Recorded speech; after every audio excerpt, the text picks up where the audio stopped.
आज एक महत्त्वाची गोष्ट मी सांगणार आहे. बऱ्याच वेळेस पालक आपल्या मुलांमध्ये जेव्हा डेव्हलपमेंटल इश्यूज दिसतात किंवा बिहेवियरल चॅलेंजेस वाटतात, डायरेक्ट थेरपी सुरू करून टाकतात. अगदी कॉमनेस्ट एक्झाम्पल आहे की मूल उशिरा बोलायला लागलं म्हणून डायरेक्ट स्पीच थेरपी सुरू केली. आणि मग काही दिवसानंतर आपल्या मुलांमध्ये ग्रोथ दिसते, मूल थोडंफार बोलायला लागलेलं दिसतं, पण काही बिहेवियरल इश्यूज दिसायला लागतात. स्कूलमधनं कधी कधी येतं की पुढच्या वर्गात आम्ही त्याला पाठवू शकत नाही, किंवा कधी सांगतात की तुम्ही पुढचं ॲडमिशन जर कंटिन्युएशनमध्ये करायचं असेल तर एकदा सायको एज्युकेशनल असेसमेंट करून घ्या. बऱ्याच वेळेस पालकांना स्वतःला जाणवावं लागतं काही काही बिहेवियरल इश्यूज मुलांमध्ये आहेत. मग तेव्हा थेरपिस्ट सांगतात की तुम्ही स्पेशल एज्युकेटर लावा, ABA थेरपी सुरू करा किंवा ऑक्युपेशनल थेरपी सुरू करा. आणि या सगळ्या ह्याच्यामध्ये पालक गोंधळून जातात. एक तर आपल्या स्पेशल मुलाला सांभाळायचं, सोशल प्रेशर असतं, फायनान्शियल प्रेशर आहे, त्यात थेरपीज काय चालल्यात, कशासाठी चालल्यात काहीच कळत नाही आणि एकदम लॉस फील व्हायला लागतं, स्टक फील व्हायला लागतं. हा सगळा गोंधळ एका बाजूला, पण सगळ्यात महत्त्वाचा लॉस काय आहे तर आपल्या मुलांच्या डेव्हलपमेंटमधला गोल्डन पिरियड हातातनं निघून गेला. पालकांचा पैसा, वेळ, एनर्जी ही गेली.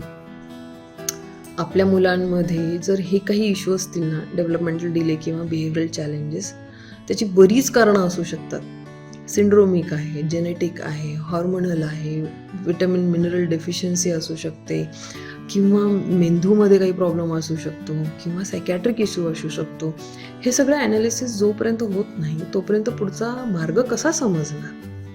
बरं, जेव्हा एकदा फायनल डिसऑर्डर डायग्नोज होते, त्या डिसऑर्डरनंतर आपल्याला कळतं, ह्या असेसमेंटनंतर आपल्याला कळतं की माइल्ड आहे, मॉडरेट आहे का सिव्हिअर आहे. मग कुठल्या डिसऑर्डरसाठी, कुठल्या टप्प्यावरती, म्हणजे माइल्ड आहे, मॉडरेट आहे किंवा सिव्हिअर आहे, कुठली थेरपी लागणार आहे, आठवड्यातनं किती सेशन्स घ्यावे लागणार आहेत, आणि त्या थेरपीमध्ये काय ॲक्टिव्हिटीज प्रायोरिटी वाईज करायला हवे, ह्या थेरपीचा टप्प्याटप्प्याने गोल डिसाईड होतो. हे सगळं व्यवस्थित झाल्यानंतरच आपल्याला पूर्णपणे ग्रोथ मुलांमध्ये दिसायला लागते. पण 3 महिन्यानंतर किंवा 2 महिन्यानंतर पुन्हा एकदा डेव्हलपमेंटल पिडियाट्रिशियनकडे तुमचं फॉलोअप असायला हवं, जिथे मुलांची डेव्हलपमेंटल आणि ग्रोथ मॉनिटरिंग केली जाते. मग आपल्या डिसऑर्डरमध्ये आता काही कमी झालं आहे का, थेरपी सेशन आता आपण कमी करू शकतो का, किंवा जास्त लागतील का, किंवा थेरपी सेशन्सच्या ॲक्टिव्हिटीजमध्ये काही चेंज करायचा का, किंवा दुसरी थेरपी ॲड करावी लागणार का, हे असे सगळे निर्णय ह्या टप्प्याला आपण घेऊ शकतो.